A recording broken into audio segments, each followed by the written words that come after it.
G'day legends, welcome back to Beers and Breakevens for round one of the 2025 season. We are back on the ground from Las Vegas. Timbo Slice, how are we feeling, my friend? I'm here. We're alive. We got through it.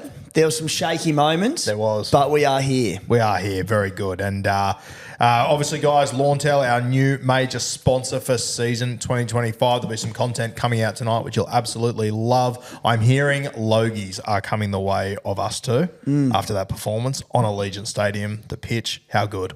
It was phenomenal, wasn't it? Yeah. Some class act. Now, on top of that, let's address the elephant in the room. Now, we obviously filmed from Las Vegas last week. Was it our best performance? No, it wasn't. Was it our best? No, it wasn't. But shit happens. We apologise. Me and Timbo, I landed in Vegas on Tuesday night. I had a lovely dinner booked in with the one and only Kathmandu. Welcome to you as well. Hello, hello. We went out at about 9 o'clock. I had probably a top one steak of my life. It was very sophisticated. It was great. Tim said, let's go for a beer. I said, one beer sounds sensational. Myself, Kat and Fletcher Sharp, who we had with us, old Jimbo, we went and had one beer.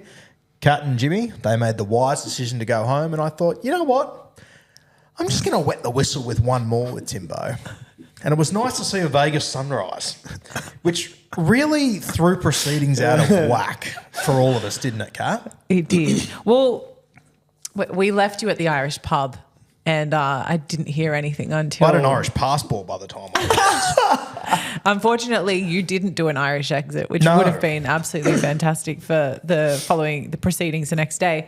No, but I got a text message from you just saying that you were feeling pretty rough, and I think it was like 9 a.m. and you'd slept for 3 hours or something. So yeah, I've recently brought an Apple Watch, and it gives me my sleep notifications from every night. And like I got up on that morning after I went and got a coffee. We met up, and I got a notification like, you need to sleep more, and it said you've had 2 hours and 58 minutes, and I was like, my God, this is going to be grim. So it wasn't our greatest episode. We apologise for the audio. Just on that. Yeah. Like, I'm a notoriously bad influence on you when we're out, you know, twisting the arm, having a drink, having a bit of fun. But, like, it's a two-way street because you could easily say, oh, this is on me for getting you a bit too excited. But the way it played out, Kat and Jimmy were on their way out and you were like, oh, you know, I'll come with you and I'll just finish my drink and then I'll come meet you, whatever. Anyway, I went to the bar and I said, do you want one? And oh, I'm still finishing this one. Anyway, I'd already ordered you one. It was the world's longest wait at the bar. And I got a message from you after I'd already ordered for you without you knowing, saying, oh, I better get me one just in case. Anyway, you know, you make your own bed, don't you? Yeah, you certainly do. It was a great night. But look, did it make the next day a little bit stressful for Kat and Jimbo? Yes, it did. Our audio was a little bit, how you going? And then... Mate, the biggest issue that we had was the uploading. Now, we didn't have Lawntel over there, which was a huge Wesnaguama. That caused massive dramas.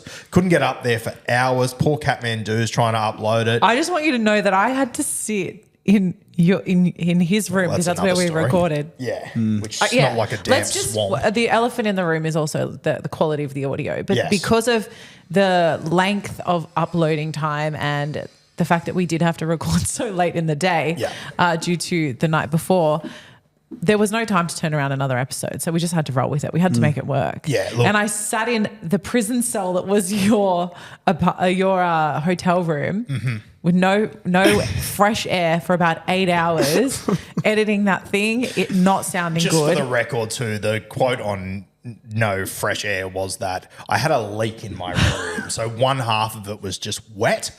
I didn't notice for 2 days because I had shoes on whenever I was on that side of the room. And then when I eventually did step on that side of the room without shoes on, there was a near fucking drowning. It was disgusting. And you know what? The room smelled, but I was like, you know what? My room in Vegas last year kind of smelled like it was damp as well. So I didn't look too far into it. In hindsight, really dumb. Brought my favourite pillow from Australia so I could sleep well. Had to move rooms 4 days later. Shout out to the Luxor for fucking fisting me on that one. And I lost my pillow. It was an absolute shit fight. So Matt Schrammers I everywhere. understand that some of your ears hurt last week, but believe me, I was in more pain than all of you combined. Fortunately, Oh my the same gosh. happened to me with the Playbook podcast. I spent 5 hours trying to upload the video. Obviously, Wi-Fi connection is not great, internet not great, but a little different over here for us, Roo, now. Yeah, very different. With Luxor, with Lawntel, we are absolutely flying. Things are uploading quicker than we could have ever done before. So, guys, we'll have more details over the next 2 weeks. But Lawntel, honestly, the internet here at the studio, at home, it is killing it. And you know what the beauty of it is? I was away for 8 days, felt like 40 over in Vegas, and I just paused the internet here. So I didn't pay a cent whilst I was away, which is one of the huge advantages of Lawntel. It doesn't get much better than that, Timbo. Game changer. Voted one of the, I think the quickest in Australia a few years now. So exciting year to come, Roo, alongside Lawntel. Very, very good. Okay. Team list Tuesday. We kicked off yesterday, a pretty big instalment. Now, I will say this, guys, probably as the season goes on, we'll do a little bit more on team list, but Timmy did a real deep dive yesterday on the SC Playbook. I did a live reaction on my podcast. You all know it wasn't on YouTube because I was not coming into this place yesterday coming off my plane. So it is on YouTube. So if you want to it's on podcast. If you want to get a deep dive of the team list, go and listen to SC Playbook or Guru yesterday. But we'll just pick out one big talking point from each game. Broncos v Roosters, mate. The big thing that I sort of took away here, I was a Connor Watson owner. I'm also a Connor Watson draft owner. Seeing the one and only Zach Docker-Clay, the cockroach that can't be killed. He just keeps hanging on, and I love that for ZDC. Named on the bench. There's a world, Tim, where I go, it hurts Watson, he'll play less minutes. There's a world where I go, it might help him because he might just move from hooker to 13, and I prefer him when he's playing 13. What's your read on this early? I'm loving the early ZDC acronym, one that I hadn't heard before, so kudos. Not ideal for him because I think we were sort of hoping there'd be no utility, or certainly a utility that can play number 9 on the bench. I'm just look at the Roosters team, look at Sandon Smith and Chad Townsend, who weren't at their best in the trials, and I think Connor Watson needs to spend a lot of time on the field in this side, particularly with Sammy Walker out of it. So not ideal for him, but I do think that if Zach Docker-Clay comes on at number 9, which he may not, I assume that it makes sense unless he was to come in sort of a middle forward role. But I think Connor Watson spends some time at 13 as a running middle. What do you think? Yeah, I'm not sure how it all plays out, if I'm completely honest, but I agree with you. I don't think this team can afford not to have Watson on the field. I think they're lacking so much through the middle and in their just creativity in their halves. If I'm Robbo, I'm keeping Watson on the field as long as I can, and if that means playing a bit at 13, so be it. And put it this way, I think he plays sort of 65 to 70 plus, probably around the 65 to 70 mark. Yep. In which case, I think he starts undervalued. I think worst case, he plays 60 and you're, all right, he's probably valued at what he should be and he scores around that 60-point average. So not ideal, but not panic stations for Connor Watson owners. I also think with Watson, as soon as there is a HIA, sin bin, injury, anything, he goes to 80 minutes, I reckon. I think he's the first guy there. Mate, the other one we've got highlighted here, Jack Goz. Do you want to touch on him now? Yep. I think Jack Goz is a trap. I think he has been his entire NRL career from a SuperCoach perspective. I've seen this hurt too many people before. I'm just avoiding it altogether. If it works out for you, hunky-dory, I'm happy for you. But my gut feel is just stay away from this. What are your thoughts? Trap. He is, I'm trying to find his own trap. So he's still at 20% ownership, which is, people see a starting back row at 232K. I understand it, but I'm happy to be proven wrong, but with Brendan Piakura on the bench, I think Jordan Ricky plays 80 on one edge. I think Piakura comes on and spells Goz. He plays anywhere from probably 40 to 60 minutes. If I am wrong and Piakura comes on through the middle or whatever and Goz plays 80 and he does it the first 2 weeks and he scores well, cool, I'll buy him. Because I had a question the other day on the SC Playbook podcast or a question podcast saying, what position are you preempting to be making early changes on round 2 or 3?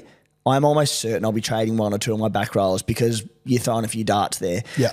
And if Goz comes out and kills it at 232K, it's going to be very easy to downgrade one of those back rollers to Goz if he looks a buy. But I don't think the minutes are going to be there or the output. Yep, I'll be keeping the Jack Goz dart in the kit bag and we'll throw it in round 2 if need be. Tigers, Knights, the early game, Friday afternoon. Royce, the choice, named on the bench. I think there are better options, but he is the cheapest of those options. I don't know what I saw in the trials, Timmy. I just feel like if he was going to play more minutes, we would have seen him nudge out a little bit more than what he did. I'm not keen, despite me absolutely loving Royce. What are your thoughts? I'm not keen, but I have him at the moment. Yeah, he's one of those ones, isn't he? Yeah. Well, it's just the lack of fourth front row forward. There's just no front row forward cheapies that have emerged. It's killer. And just on as well, later on in the show, we're going to go through the cheapies that we've got in our team to start the season and what we're looking at there. So we'll touch on a lot of them incoming. Yeah. Royce, 25 average in 24 minutes last year. 33 average in 25 minutes the year before. 2022 was a good one. He averaged 40 points in 29 minutes. So he should hopefully go at a bit above a point a minute, potentially as high as 1.2, 1.3 points per minute. I don't love it. I just think in that fourth front row forward, like there's no one else. Yeah. So I'm kind of like, if I put him in, he comes on. We know he can get an attacking stat. He's quite a dynamic forward coming off the bench. For the record, I like it from a Benji Marshall perspective. I've said all along, I think he does his best work in short stints off the bench. Glad he's not starting from that point of view, but I just don't see who else you do, unless you do like the spy and you go like a Tui Simpkins who's a dual front row 2RF who probably won't play and you save money there with enough. For once in my life, Guru, I'm actually like somewhat considering that because I'm like, well, if I'm going to have a Royce Hunt who's potentially going to achieve nothing, I may as well save a bit of extra money and get those jewels going in there. So you're genuinely considering enough to start? Yeah. I don't think I'm going to do it. But the sun's brighter, the air is clearer, there's birds talking to me. This is a good day. I don't think it's going to happen, but for once in my life to start the season, I am considering it. And you add in as well Corey Horsburgh, Tino Malawi, who are these dual position 2RF front row forward as well. It just adds a bit of flexibility there. So what that'd end up doing is, it still forces like a Tino or a Red down to 2RF, which still weakens your front row a little bit. So it doesn't solve all headaches, but that is an option that I've seen, Spy and a few others going with. I'm probably going to put in Royce Hunt as my fourth front row forward and just hope he can score okay. If he can make 50 to 100K, happy days. But, yeah. We'll talk about it soon, but I think I'm very likely to go down that avenue. Yeah. From the Newcastle Knights, not really much to touch on, guys. One thing that came out of the trials for me, mate, I think Fletcher Sharp, I know he's expensive, but, mate, he just looks electric. I think he's going to break a lot of tackles this year. I think that left edge looks like it's going to get a lot of pill down there. I love that he's playing 5'8", but quite often the other day he jumped like on the outside of KP and was sweeping. I don't know if I'm going to have the balls to do it because, as you all know, I'm one of the great cowards that's ever existed. But fair. Fletcher Sharp really does interest me. Jeez, I wish he didn't score 7 tries in 2 games against the Tigers and Titans late last season. If he was 100K cheaper, I don't think about it. I think I just grab him. He's just so expensive. Yeah. So I'm happy to watch and see how these Knights combinations look. But, yeah, as I said, for anyone with bigger nads than us, go for it, but not quite for me. Yeah. Shouldn't be hard to have bigger nads than the boys. Not at all. Let's go to Bunnies and the Dolphins. Now, this one's at Combank Stadium. By the way, we want to wish all of our two-headed friends up there in Queensland all the very best. Obviously, seems like a pretty fucked up time up there. Think of Darcy Klutz and the crew up there. Yeah. So thoughts to all of you Southeast Queenslanders up there. We hope everything goes okay this week. Obviously, this game has been moved down to Combank, Bunnies and the Finn. First of all, mate, Stretch has been named in the centres. I loved him all preseason. These injuries and stuff, I've just got weird vibes the last few weeks with South Sydney. At the moment, I don't have him, but mate, my rubber arm is ready to be bent if you're here. Talk to me. Well, first and foremost, there's red flags if you're not starting with Campbell Graham because he was one of your first pick players. He was, yeah. He was probably my second pick. Get this. Early in the preseason, he was at like 35% ownership or something. Have a guess what his current ownership is. Like 6, 7? 3.5. Oh, I'm interested again. I'm back in. That gets me hot and heavy. Okay. What are your thoughts? I don't currently have him, but I absolutely do not knock anyone who is wanting to start with him. 505K, he's dirt cheap.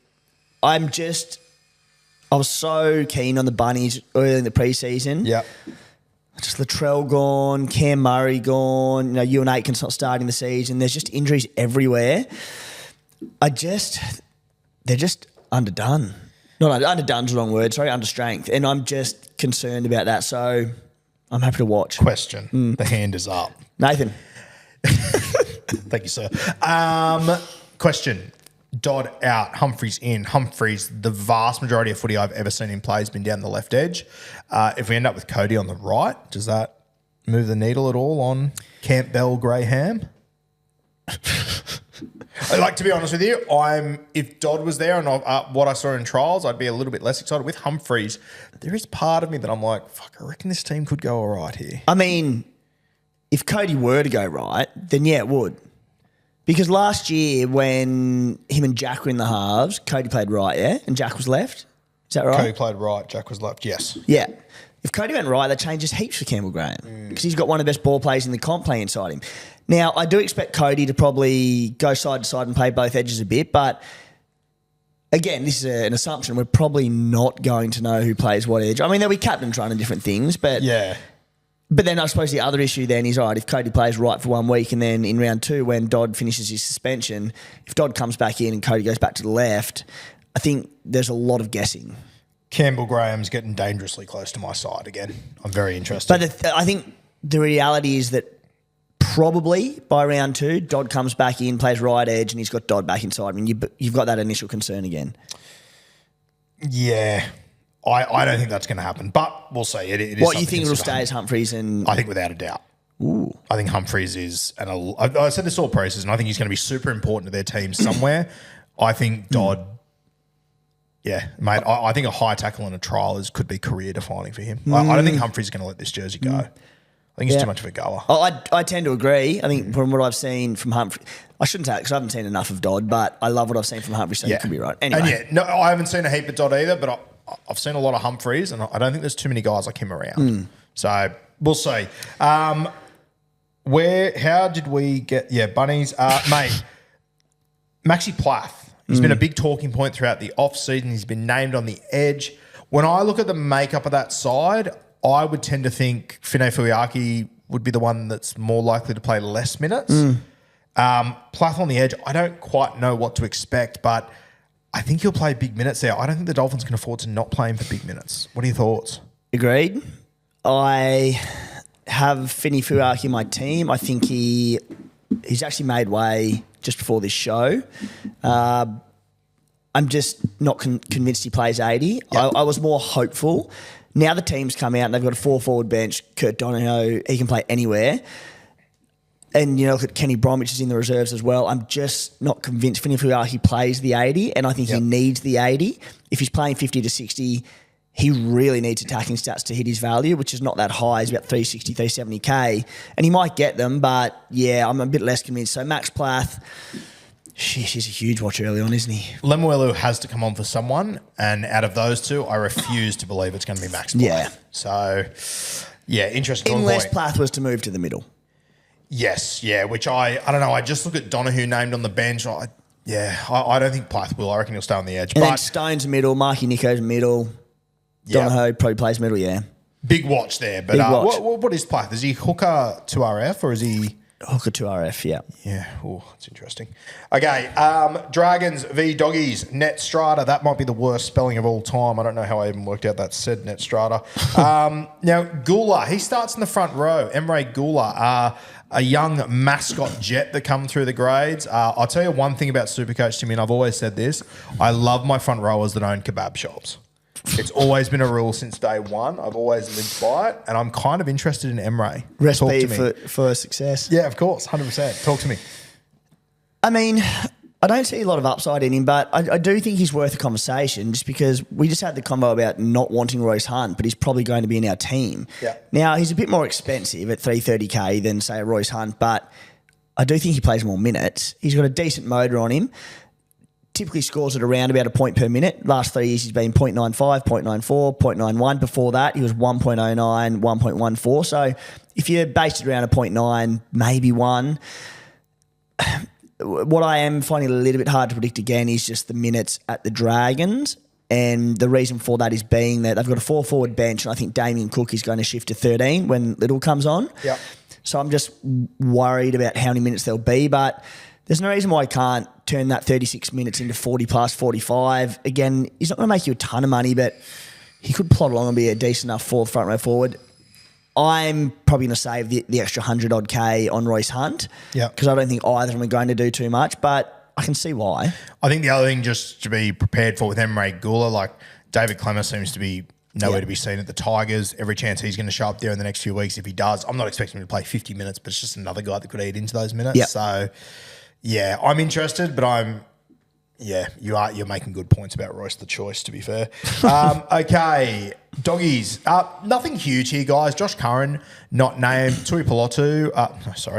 Satili has been named on the bench. I'm getting my teams confused. Satili's been named on the bench. I'm not quite sure what edge he comes onto or if he plays through the middle or what's going to happen there. Timmy, I'm sort of just putting a line through just about every Bulldog. SuperCoach-wise, nothing's overly appealing to me. Is there anything sort of sticking out for you? Unless you're a Jacob Preston owner, no, there's not. Like, again, you look at value, you look at two things earlier in the year. Who's undervalued? Yeah. And I don't really think anyone in this Doggies team is undervalued. Or you look at out-and-out guns. So you lock in for their points upside. And there's also not a heap of point upside in this team. You add in, again, another team, a bit of uncertainty around minutes in the middle. Josh Curran has to come back in next week. Yes, yeah. What does that do to them? I imagine he probably comes in for Harry Hayes, maybe for Jamin Salmon. But, yeah, that'll be Supercoach relevant at some point during the year. And I don't knock anyone wanting to start Jacob Preston, but, yeah, not a lot of Supercoach interest in the Doggies. Yeah, there's nothing really. I did flag last night Connor Tracy, who's available at CT Dub. Yeah, no thanks. Yeah. What, did he have any good points? What's his? I don't know. I mean, he's a good player, Connor Tracy, but I think there's better options. I think it's the point of he's a pretty decent Supercoach player in that he bust tackles, he's in everything. He's got a full preseason, a whole year as a fullback at the Doggies, looks locked into it. And just being able to get a starting fullback for what should be a decent club this year at CT Dub, I can see it. Like, can bust a tackle Connor Tracy, but not yet. Yeah, not yet. Sounds like Kiraz are expecting him back in about a month, hopefully. So fingers crossed. All a bit odd, that Kiraz stuff. Yeah, I've been told a month. Yeah, I wouldn't be banking on it personally, but we'll see. Well, I don't really have any information. Just seems like an odd one, that one. So, strong mail, right? Yeah, real good. All right, let's move to Manly Cowboys, 7:30 Saturday night over there at Brookie Oval. If you are there, make sure you get out to the Good Day Hill. Dream come true for the boys out there. Naming rights of the Brookvale Hill. You absolutely love to see that. Mate, Manly, anything you want to sort of touch on here? Takiaho starts, Lehigh on the wing. Nothing Jazz at hooker, but nothing Supercoach-wise. It's crazy for me. Jazz Tavanga in my 2RF. Is he really? No. Didn't think so. Was really looking forward to bullying you about that. There's not a lot at Manly. Not to say there's not Supercoach relevant players, but in terms of team list, it was pretty well as expected, outside of maybe Jazz at 9, who we weren't sure. But, I mean, I think if we were to talk about players that we were keen on, Garrick, Turbo, we'd just be repeating ourselves. Yeah, completely agree. Cows, a little bit different. Purdue, Burns, Duffy, McIntyre, all these guys start. Duffy, mate, we're both going to have him at halfback. Clifford's been named on the bench. I will tell you guys this. Duffy's family has been told to book accommodation, books flights a few weeks ago, so he's definitely playing this week. After that, I don't know. But I think Duffy can do enough to hold on to this spot. We'll talk about Cheapies a little bit more, but that was the main takeaway for me from this game. Yeah, and just, again, I spoke about it in depth on Playbook last night with the Spy, but just a big early win out of Vegas for anyone that didn't start Cleary or Hines, whichever way you went. Duffy owners, if he can knock out 45 plus this week, that's a run on the board for those who started without the big two. Yeah, for sure. And you started with Hines? Yeah. I started with Cleary. Okay, good to know. All right. The only other one there with the forward pack, Tamalolo also named on the extender bench. I'll tell you what, mate, I had a little look at McIntyre last night as a potential dual position. I think he's about 400K. I think he's going to get an uptick in minutes this year, but that Tamalolo on the bench just sort of rattles me a little bit. Yeah, unless you were looking at like a John Bateman on the edge, I think there are blokes who could be Supercoach relevant, being McIntyre, potentially Cohen Hess down the track. But with Townloader to come back in, a 4 forward bench named, on top of that as well, a 4 middle forward bench, I think you're playing with fire early. Wait and watch. Yeah. Fair. Last game of the week, 4 p.m. at Amy Park. We've got the Storm taking on the Eels. For Melbourne, not too much doing here. The big big four's been named in the spine there. They're all ready to go. Is there anything on the Melbourne you want to talk about? I mean, they're basically 1-17, right? Pappenhausen was in a bit of doubt, still probably is, but named, but they are as expected. Yeah, we got Nass to come in 2 weeks, but doesn't change anything for me. And also, we got heaps to talk about at the Eels. Yeah, strap the fuck in. Okay. Moses, don't know what's going on. Sounds like he's going to be out for a few weeks. We will see. This one's sort of come from the clouds a little bit. I had someone message me at about midday yesterday to me, and I sort of just blew it off. I sent a few messages, didn't get anything back. So, yeah, I don't know what to read into this. The fact that they've kept it so quiet alarms me, though. They've done remarkably well to keep that so under wraps. One of the biggest names in the game. Jeez, 100%. They've done well. Incredible. Yep. Didn't he re-sign this week too? Yeah. Yeah, crazy.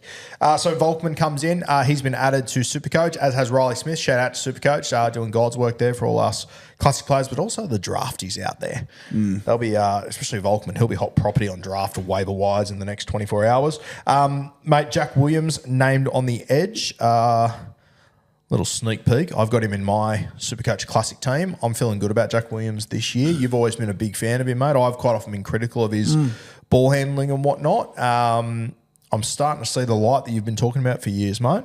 What are your thoughts on Jackie Williams? Good to have you on board. Yeah, mate. If you throw enough darts, you'll hit the board occasionally, and you've hit the suburb for a change, so it's good to see. Talk to me. Yeah, he's interesting. It starts at a good price, we'll say 455K. Just minutes watch. Like last year, averaged 47 points per game in 46 minutes, but that's in the middle. Comes on, gets through a lot of work. We'll start on the edge. How long does that last? You know, Sean Lane to come back. What sort of role does Madison play? You know, if he plays 80 on the edge, happy days. Maybe he does, but I just want to see it. For what it's worth, and I sort of spoke to you off air, Roo, but I like Jack Williams on the edge. I've seen him play a bit of it coming through the grades, and certainly as a younger bloke, and he's very mobile. He runs a great line. I think he can do a good job there. I just don't know how long it's going to last at the Eels, so I can see merit in starting with him, and as you said, you're keen. I've got nothing rock solid here whatsoever. I'm just using my vibe test and backing it in. I look at their edges. Sean Lane's not due back to round 3 or round 4. I believe it's going to be round 4 he's going to return. You look at team list there, it looks like Bryce Cartwright's fallen off the side of the earth. I think Kelmer's been kind of lucky to hold on to that spot. His last trial was a disaster.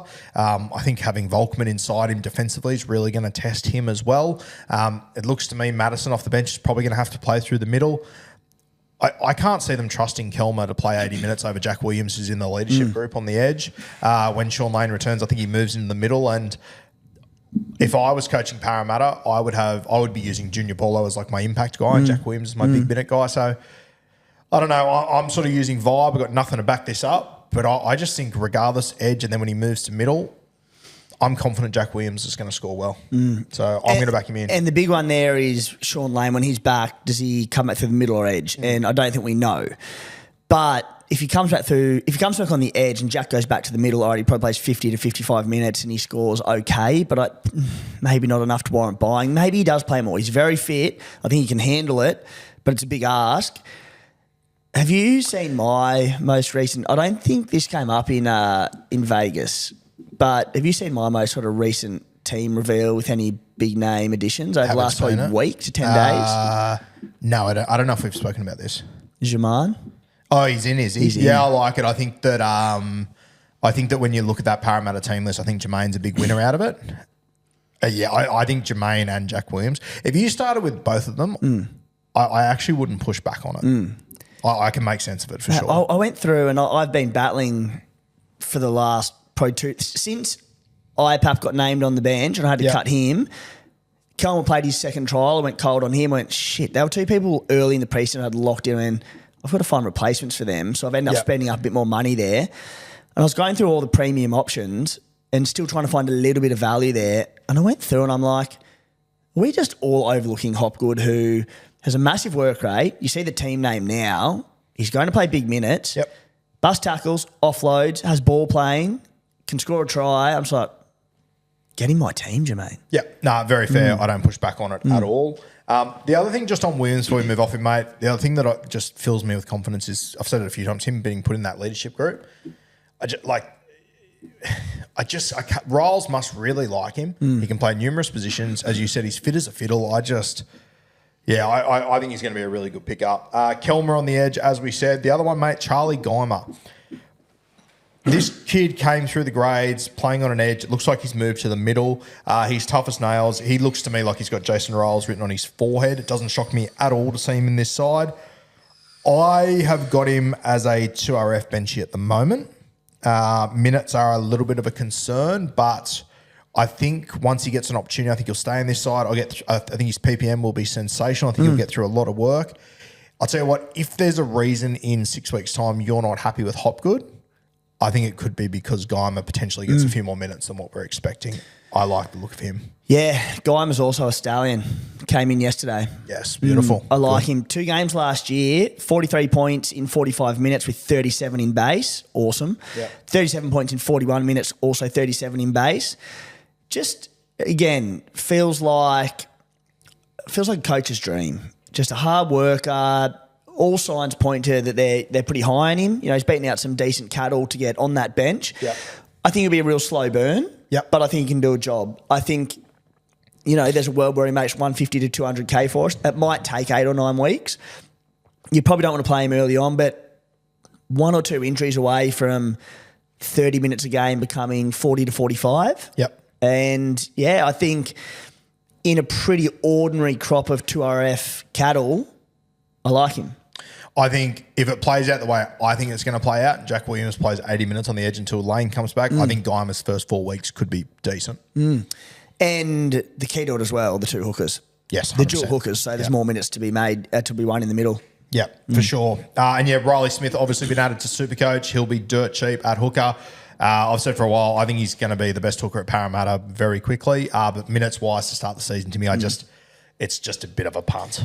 Him and Owen Paddy, right? Just two gun young number 9s. Coming off the bench, though, minutes are going to be the issue, but big watch. I mean, Owen Paddy, we sort of got exactly what we expected. Ricky Stewart, I think he played him for about 15 minutes or so in that game, which I'm okay with, to be honest with you. We knew Ricky was going to do that.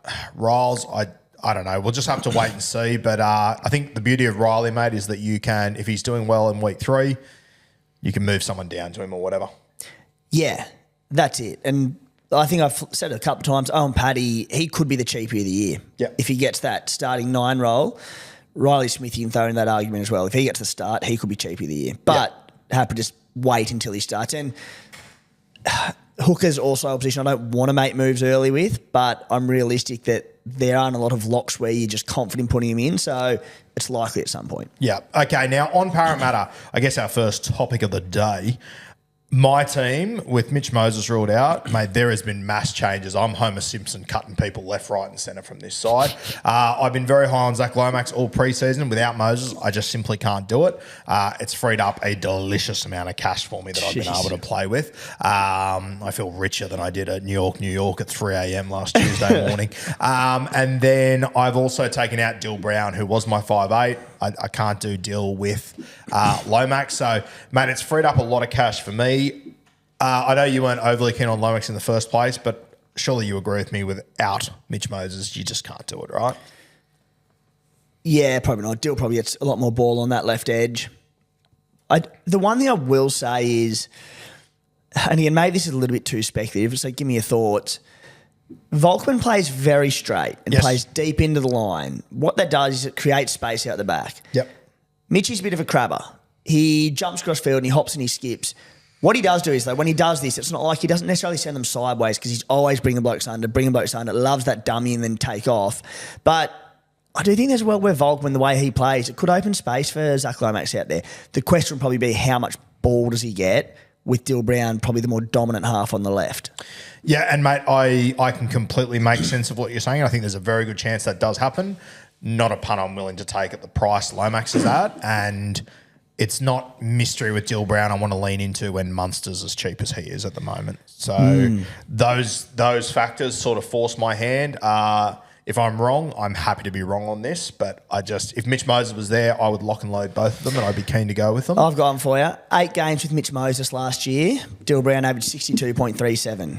Without him, he averaged 68.69. I feel like you look into too much Dill Brown with and without him. Like the stats from last season, small, 8 games, solid enough sample size, he averaged more. Why are you so concerned about Dill Brown without I'm just going off my eye test that he doesn't look as good to me when he's not there. I feel like you look through too much of a rugby league lens because Dill Brown has to lead the way. And to us, we both think that he's an out-and-out 5'8", and he's better as a foil to a gun like Moses. Doesn't get him around the park that well for how good he is. SuperCoach-wise, I think he takes more on himself and he runs more tackle bars. I don't think it makes that much of a difference. Yeah, fair shout. And when you've won a trophy, I'll fucking listen to you, okay? She's drive-by. I don't want... Yeah, if Mitch Moses isn't there, I get what you're saying 100%. But with this... Mate, to be honest with you, I don't want to fucking watch Parramatta every week without Mitch Moses. It could be a train wreck. For what it's worth, and I said this about Sharkies players going to the Penrith game, Para, going down to Melbourne round 1... Unfortunately, I think Melbourne are going to do a number on them. Brown could score 40. Yep. Don't panic. It's round 1 in Melbourne. The draw gets easier from there. So relax. And once again, if Munster wasn't 600K, it's a conversation I would definitely be having. I have Brown at the moment. I haven't put a line through Munster. And if I need to generate 50 cash to make a move between now and sort of tomorrow night or the weekend, I'm happy to do it because I'm also happy to start Munster over Brown. Yeah. I'll tell you what is going to be interesting. And I would be shocked beyond belief if it happens.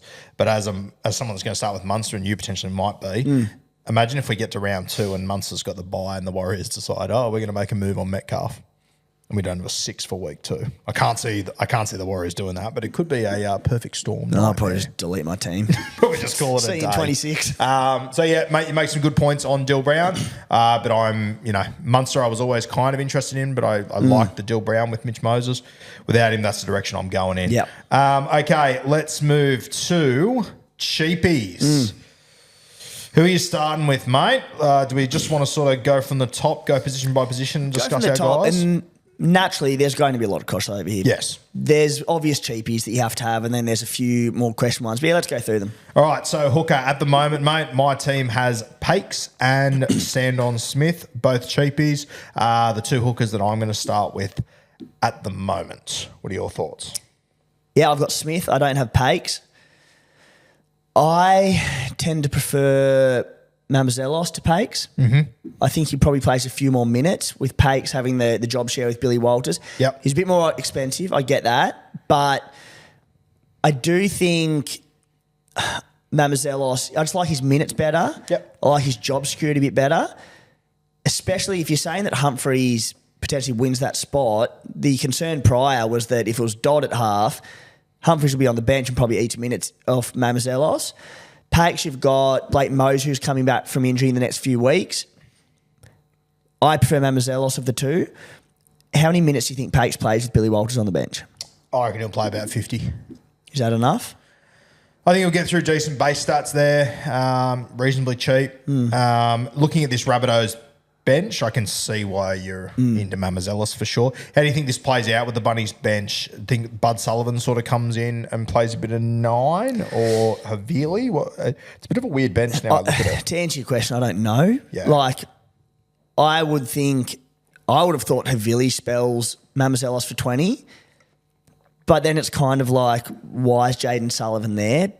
Because you don't really need him, so maybe Sullivan just spends some time at number 9. I don't know if Sullivan has trained at 9 in the preseason at all. Well, from what I got told when we were at South Sydney, a few guys said to me, we reckon he's a smoky to start at 5'8" if Cody Walker's not 100%. So is there a world where Sullivan starts and Humphreys goes 14? I reckon there's a world that Havili starts at 9 and then they bring Mamouzelos on. All right, that's what I would do if I was coaching this team personally. But I'll tell you what, mate, Wayne Bennett also, and this is all fucking ifs and buts and whatevers. Been a few of those, but that's all right. Yeah, heaps. Wayne Bennett's got a history. Like, if we get to, and I'll be filthy if it does, if we get to next week and we're sitting here going, Mamouzelos just played 80 minutes, he didn't run the football and he just made his tackles, that wouldn't shock me with Wayne either. Doesn't respect the hooker position all that much over the years. Yeah, played 80, but averages 40. Quite possibly. Yeah. Yeah. Yeah. Anyway, Is there any fear from you if you're starting with Mamazelis? Is there any? No, I'm not. Oh, you're not? But you can throw the hypothetical claim. Okay, I've currently got Watson and Sandon Smith. Oh, okay, sweet. Just with Mamazelis, my only other fear would be you start with Mamazelis. Next week we get to round 2 and Wayne goes, Dodd had the jersey, I'm going to give it back to him. And then you see Humphreys go to 14 and then he could potentially become the starting hooker within a few weeks. That's my other fear. Yeah. I mean, there's red flags around all I think of them. Humphreys fucks up one of these 2 seasons for Mamazelis or Dodd. I'm not sure which one. I think it's Dodd at the moment, but I think it could be Mamazelis if shit goes square. Yeah. All right, so that is hooker. Front row forward, I've got Corey Horsburgh already locked in. And, mate, at the moment, I've got Naff White there, but you just reminded me before show when I mentioned that Spencer Lenu's got to come back, so that's set me back to square one. That's where I'm thinking I'll probably Nuffarella there. Yeah, with like a Tui Simpkins or someone? Haven't even thought about it. And, I didn't even realise what you were saying before. When you said Tui Simpkins, I was like, who the fuck? How's he in this conversation? But, yes, that's probably what I will do, free me up another 200K or so. What do you reckon? Who you got there? Yeah, the other one, people are using sort of Miles Martin as his bottom dollar dual front row forward 2 for the Raiders. Mm-hmm. But I have the Red Dog as well, Corey Horsburgh, in my front row, and my other cheapie is Royce Hunt at the moment. So it'll probably stay like that. I reckon I'll run that. Yep, very fair. 2 RFs. I have got Vimalga, who I got last week, who I regret greatly, but that's okay. We'll see how it plays out. I've also got Lachlan Pornhubner in my 2 RF. I'm happy to run with him. Going to start in jersey 13, I believe. Oh, my God. This guy, watching him in Q Cup last year, bloke looked like a fucking immortal. Looked like Ronnie Coote out there, making 1,000 tackles, getting through a lot of work. Got into the first grade, set up at the Dolphins. Looked a little bit off the pace, which I know surprised the Dolphins staff quite a bit. But, you know, when you look at Wayne's history, guys that he brings from clubs to other clubs, he only brought, I think, 2 down from the Dolphins, which was Ewan Aitken, who we know how talented he is, and Hubner. And for him to land in the 13 role, 232K, I think if he gets 30, 35 minutes, Timbo, he can score 40 points there. I'm going to start with him, but I'm not super confident it's going to be a great play. If we get to the game and all of a sudden he gets shifted to the bench for Tallis Duncan, which would make complete and utter sense to me, maybe that'll scare me off. But at the moment, I've got Hubner as a cheapie. Thoughts? In. Starting lot for the Bunnies on a bench with Jaden Sullivan, who's not going to play big minutes. If he does, it's probably at number 9. We'll see. Havili probably doesn't play huge minutes. Tallis Duncan might get some decent minutes off the bench, 40 to 50 odd, possibly more. Totola, I was a little surprised to see him named. There's a lot of chat about his foot issue he had or ankle or whatever. Apparently he's good to go. Yeah, obviously good to go, but didn't play a trial. Yep. They're going to ease him back. He hardly played last year. So I think there's minutes there for Hubner. And yeah, so with not a lot of value at 2RF in the cheapie department, I think you have to lock him in. Yeah, very fair. So I've got him and then I've got Alex Seafarth as well. He's sort of more of a mid-range kind of guy, but I'm happy to start with him. Anyone else in the 2RF you want to touch on? We've both got Guymer and Kobe Hetherington. You know what? At the moment, I actually don't have Guymer. Okay. I've just realised. But I would like to get... So, Hubner or Guymer, if you had to have one? Hubner. Yeah, okay. And then I've got Kobe Hetherington, who, honestly, he's been in and out of my team that many times this pre-season. What's his price? 330 or something. I'll get him up. Where are we? Yeah, he's such an interesting one. I feel like, I don't know, he gives me Morgan Smithy's vibes. 338. I know I said this last week, but at 338, he's, I'm just looking at him going, I'm not expecting the world. Yeah. I had some stats around him, but he basically averaged less than a tackle break a game last year. He had, I think, 3 offloads for the season or something. Very Morgan Smithy's vibes in terms of just an honest worker, a great defender. I just think there's going to be minutes there. He's pretty cheap. I think he makes, 50 to 100K at a minimum. I think he can hopefully get 55 to 60 minutes minimum. Said not expecting the most, but I do think he's got job security. I think he's got work rate. If he can just jag the odd attacking stat to bolster a score here or there and I can make 100K off him, I'll flip him as soon as I can. I just feel safer with him than a lot of these other Tour F cheapies being thrown about. Thankfully, I dodged a bullet with Vormega. Had him in my team last week, and I saw the Warriors squad, and Aaron Clark went to the bench. Barnett went to like sort of lock, Ford started, and I just went, no, I don't like this. So I cut him. So at the moment, I've got Hetherington. He'll probably be in and out 12 times within the next 24 hours. Very fair. I will say this. I would give away my left nut right now to swap Vormega for him. Yeah, I'm stoked about that You move. made a really good call there. Thanks, mate. Very jealous. Okay, let's move to halfback. We're both on the Duffman train. Tom Duffy, 198k, cheap as chips, potentially golking. Even if he doesn't, I think he's going to come up with enough attacking stats in a Cowboys side that I still think is going to score a lot of points this year. I am very, very happy with our decision last week, mate. So far, so good, and cannot wait to watch that one. If Tommy Duffy can punch out a decent score here, it's going to make Nico and Cleary, those who run with both of them, quite nervous. Not that it's the end of the world. If Duffy comes out and by round 3, you go, all right, I have to downgrade one of them, probably Nico, realistically, as he's not goal kicking at the moment. You free up a bunch of cash, you scatter it elsewhere, but it's just a nuisance because you've got all this cash, but you've got to spread it across a few trades. So far, so good. Now we just need Tommy to come out and knock out a 40, 45 plus. My biggest fear with Tom Duffy, they play Manly at Brookvale. They play Cronulla, Brisbane, tough. Raiders, Panthers, Rabbitohs into a bye. There's a world where they're 0-6 for me. I hope they're not, but they are some quality footy sides. They also, I think the number was 2 of their first. They played twice in Townsville before round 8.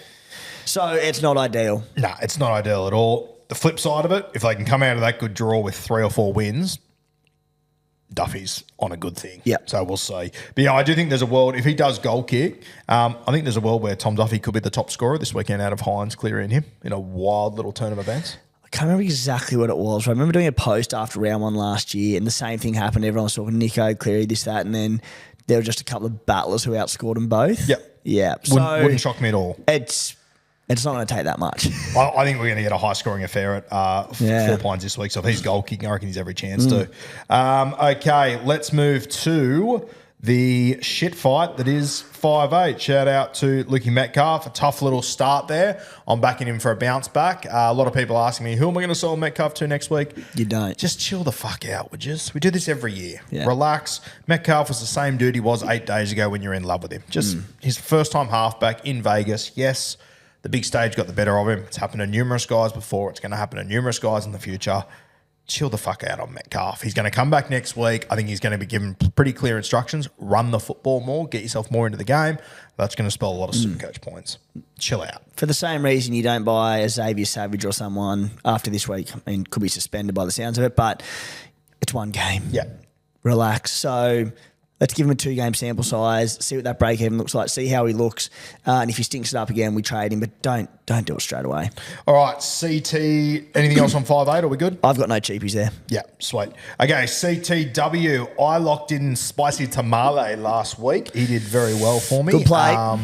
Was a bit of a gamble, but I think it's paid off now, especially with this Savage suspension. I think he'll do well there. So that's a nice little bit of Bicky incoming. Mate, my other guys, cheapies I've got there, I've got Rob Toya from the Roosters. I've got Purdue.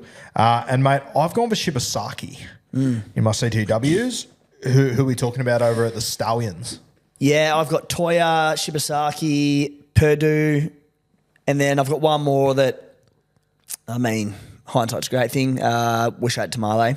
Yep. Another one on Tamale. Don't buy him this week because Hop White will come back in. Savage will be, sounds like he's suspended. I don't know if he's challenging it or anything. It's 1 to 2 weeks. I kind of hope he gets 1 week. Yeah. So then we'll know. Yes. So they're non-owners, myself included. Just wait because they're playing Brisbane in round 2.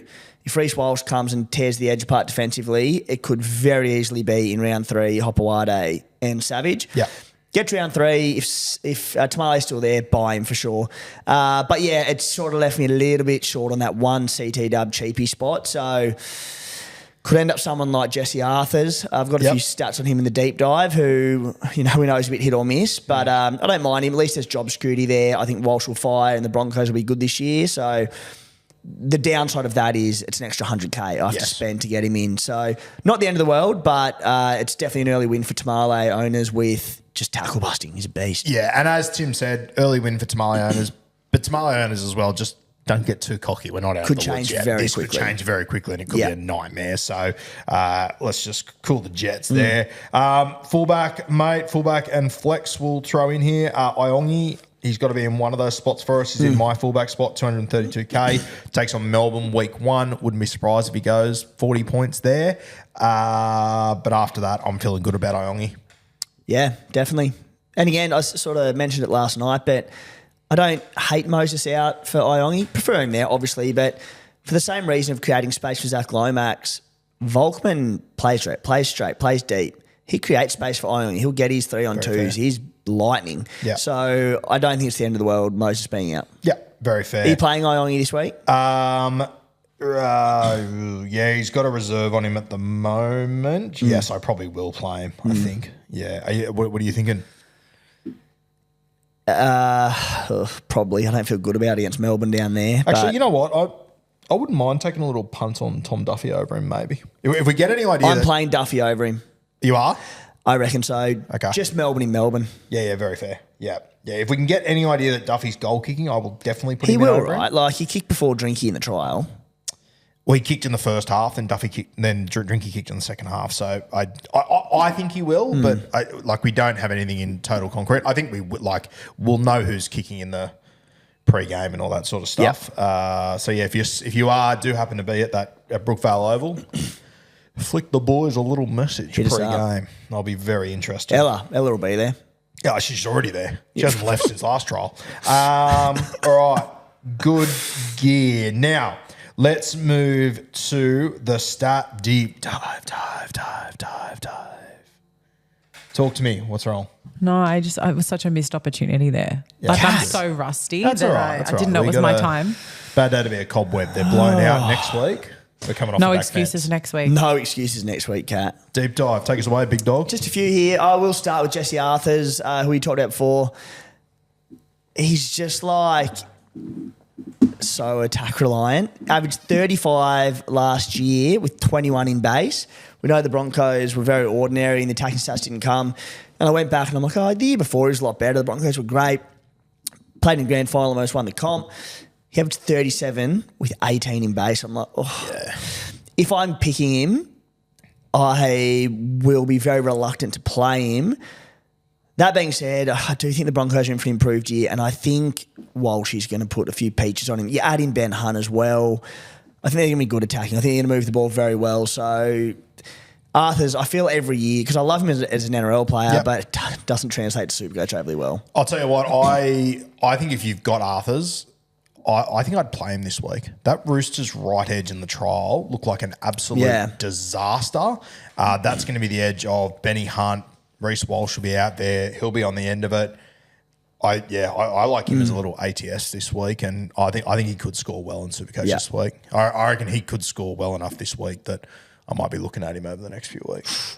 Hope you're right. One to keep an eye on. Tommy Gilbert, what do you reckon here? Sort of got under the radar on beers and break-evens this pre-season bit, I reckon, mate. We haven't spoken about him much, so I thought it was timely after being named to start. That was the big thing. Back from a lengthy injury layoff, you're going, all right, do they ease him back to minutes? They very well may, but will he come off the bench? Will he start? Named to start, priced on a 47-point average after missing the 2024 season. The year before, he averaged 59 with 51 in base.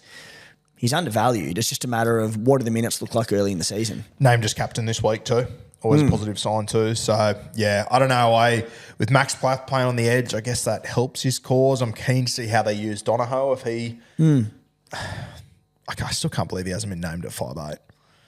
Especially after they moved Jake Averillo. That's really shocked me. But, yeah, I don't know. I'm not considering Gilbert. I'm happy to sit and watch the first few weeks, and if there's value there to me, I'll make a move on him. But not for me to start the season. Agreed. But I've thrown this out about a few names this preseason, or a lot to be fair, but he could easily be one by round 3 where we're all just going, bye, got to have him. He's playing 60 minutes, pumping out base. Yeah. And if he is, we'll fall on the sword, we'll make a move on it. Toby Couchman. Fuck, I love these boys at the Dragons. Named to start, I believe. Talk to me. Makes a decent case, as always. how many minutes is he going to get, but averaged 49 last year in 38 minutes. Dual 2RF front row. He scored at 1.31 ppm last season in 38 minutes. That's unreal. Had a base of 39 in that period. He's, again, because of the 4 forward bench, Cook probably spending time at 13. I won't start him, but he's a goer. Price? What are we talking? I think, once again, same as Emre Gula, guys. My only worry is David Clemmer coming in potentially in the next few weeks. 483. Yeah. So it's awkward. Yeah, if he's low 4s, I'd be interested. Yeah. High 4s. Just a bit too much. I think it's just a bit too much for a bit of unknown there. Yeah. Jack Howarth. Not a guy I have thought about since the grand final last year. Talk to me. Probably should have, Brew. No, I sort of tried to get a few in here that we've sort of avoided or not spoken about too much in the pre-season. And serious case for Howarth. Obviously got the bye round to the Storm, but not the end of the world. Yep. 9 80-minute games last season, he averaged 52.88 points. He's priced on a 44-point average. Now, that's a pretty substantial jump, but you just add into it that was his first sort of full NRL season, or near enough. Full pre-season as a starter at centre. He's been between back row and centre over the years. A Melbourne team that's red hot. He could be a goer. Yeah, as I said, not a guy I've considered. I'm talking off the dome here, and I'm pretty happy with my CTWs, but I can make sense of it. Also, as a Cam Munster owner, I guess with that buying round too, when you've got 2 of them, it's not ideal. But yeah, I can make sense of it. Have you seriously considered him for your team, or? I'm not, but I'll go through his base from last year in the back end of the year when he was an 80-minute centre. 27, 28, 33, 36, 27, 34, 40, some pretty decent numbers there. Scored 3 tries, 2 tries. I just think more attack's going to come this year. Yeah. So I'm not picking him, but I think he could be a really good buy. Yeah, I think it's worth noting, obviously, with those stats last year, surely with Munster on that edge this year, they get more football than what they did last year. I like him as an anytime try scorer for round 1. That Parramatta right edge, I reckon, could be in a little bit of curry with Volkman and Kelmer. That's the spot I'd target anyway. Jeez. So Blore and him I'm interested in. Yeah. Interesting. All right, guys, Bluewealth Property back on board for season 2025. Interest rates dropped the other day. Great to see. I was at LAX airport at midnight 2 nights ago, 1 night ago, I don't know, with the great Mort sitting in the business lounge having a couple of Keiths before we got on our flight. One of the great fellas of all time. So they're back on board for season 2025. They've also put up $5,000 once again, a cash prize for the winner of the Beers and Breakevens comp, which is sensational to see. The league code there, 295466. Kat will put it somewhere on the screen for you guys. Good to have Bluewealth back on board. Back on the saddle. Mort, mate, he wasn't far off MVP of Vegas. He was up and about the whole time, and we were sitting at on Fremont Street the night of the Matty John show on NRL 360, and he goes, where are you, And he came storming up to me with a big pint of beer in his hand, just up and about. Guess what I was drinking at the time? What were you drinking? A watermelon mojito. I love that. It was delicious. I'm heaps into that. But yes, we'll in the coming weeks, we'll have the links to Bluewealth Property, all their events, all those great things to help you out, speak to the experts moving forward. So, yeah, very thankful to Bluewealth for being back on board. They had some huge events last week too, so definitely moving the needle. We will have a link in the description, guys, if you want to go check it out, but we'll have more specific things over the next few weeks from Bluewealth Property. And once again, the lead code, 295466. Just quickly on Morts, he messaged, I don't know if I told you about this or not, he messaged me whilst we're at the game at Allegiant. We're up in the media section, and he just messaged me and he's like, can you come and open the stairwell door? So I don't know. He managed to get himself into every part of Allegiant Stadium via the stairwell. And I didn't see the message for 2 hours, but you saw him. He just appeared out of nowhere. I had gone... I just left our seats to go. They had a little tea and coffee station, and I was just making a coffee for myself. And out of nowhere, I hear, hey, Kat, how you going? And I turn around and Morts has come up the stairwell and he's just let himself into the section. He goes to me at the bar. He goes, I think if I would have done that at an NFL game, I would have got shot. And I'm like, yes, you would have. Oh. Mad play, though. Oh, great play from Morts. And also knowing that he'd messaged you about 15 minutes before, I love that he said, well, he's not coming for me, so I'm just going to find a way through it. I'll tell you what, I made a joke on about it even today, but geez, I left a lot of people short on the old WhatsApp on the trip away. Rando, I just 24 hours after he messaged me every time saying what's doing, I saw it. I left Mort stuck in a stairwell for a while there. Tough going. It was a lot. It was a lot. It was heaps to take in. All right, so Bluewealth Property back on board. We'll have more details over the next few weeks. Go and join the league code, guys. It will lock out in round 3, I believe, Timbo. I think it was later. Later, was it? It'll lock out soon. Make sure you get in there. I think we did round 8. Yeah. Round 8. That makes more sense. I've also got the Roo Crew SuperCoach comp as well. So join the Roo Crew. You can find the link there. Bit of money up for grabs there. That's filling up very, very quickly as well. How's the SC Playbook group coming along? Trucking? Flying, mate. Flying. I think by default I'm first, so I'm just going to enjoy it while it lasts. Take it while it lasts. I like Much like the Raiders who start in, I think, second every year behind the Broncos on that ladder. Back it. Into it. Skippers, mate. I have got a craving for a Turbo KP combo. As it stands right now, I'm not sure if I can actually VC, but if I bring in a front row forward, maybe I can, pending Terrell May's the first game. Maybe I can't. What are you thinking as far as captains? I don't think my captains have changed since SuperCoach opened. Yeah. VC, Ponga, C, Turbo, and there'll be a few potential headaches around skippers and that, but I do have Tino there who I can utilise till relatively late in the round. But I'm thinking VC, KP and C Turbo, and it'd have to be a pretty good score to not C Turbo. Yeah, I think I have to go down the same avenue. It would have to be a very good KP knock. Yeah. Let's say KP comes out, unlikely, let's say he hits 150. Will you change your team around to be able to take that?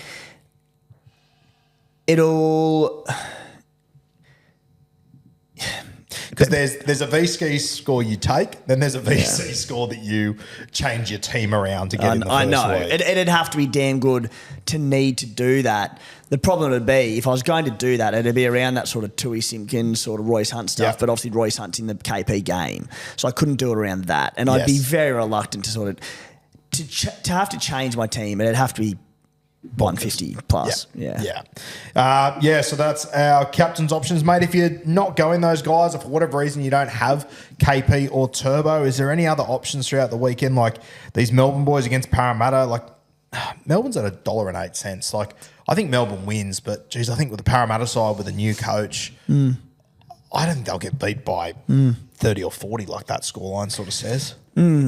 If you're... There'd be the odd Jerome Hughes owner out there. If you had him, I'd be happy to skip him in that game. Just going through the rest of the options, like Reece Walsh owners. If nothing else, he's an easy VC against the Roosters, I think. Yeah, that's definitely one to consider. Yeah. All right. Is that us done and dusted? I reckon so, mate. How good. Thank you guys for joining us once again on Beers and Breakevens. We've got links for Lawntel down below. I know a few people have already signed up. Spoke to the boys this week. They've already signed up, got their internet sorted. So great to see. Links for Bluewealth in the description as well. Stay tuned this week. Roo Crew, SC Playbook, any information, anything we hear, we'll be popping them in there for you guys. Any late changes or anything, they'll be in there for you guys. It's going to be a huge week. First Vegas games behind us. I guess, mate, we didn't really touch too heavily on the Vegas games, but did you have any huge takeaways from it or anything worth noting on? Nicho Hines not goal kicking kind of crushed my soul, but aside from that... I completely forgot about that. Yeah. I didn't have him. I didn't think twice about it. Yeah. Big one. Really devastating, actually. I actually messaged you, I think, the morning of. Yeah, because he was goal kicking when we were in captain's I run. messaged you the day of. There were a few players. I went we certain Nicho goal kicks. And to your credit, this isn't a dig at you. You were like, he was kicking the day before. I'm like, surely he's kicking then. Yeah. And then he did not. Yeah, he did not. He heaps did not. He was kicking at captain's run. So I sort of said on the potty last night, but I was like, Nicho, 50 against Penrith, round 1 in Vegas. I'm like, I'm okay with that. I didn't expect the world. The non-goal kicking, real dagger. So... huge watch on 2 weeks' time because he kicked at the start the trial game against the Raiders. Then he had the groin tightness. Trindle took over. Sounds like he had been kicking goals. 2 weeks to their next game. Need him kicking. Yeah, for sure. Yeah. All right, that'll do us for Beers and Breakevens, guys. Thanks for joining us once again. Best of luck with your SuperCoach team this weekend, and we will see you back here next Wednesday, 3 p.m.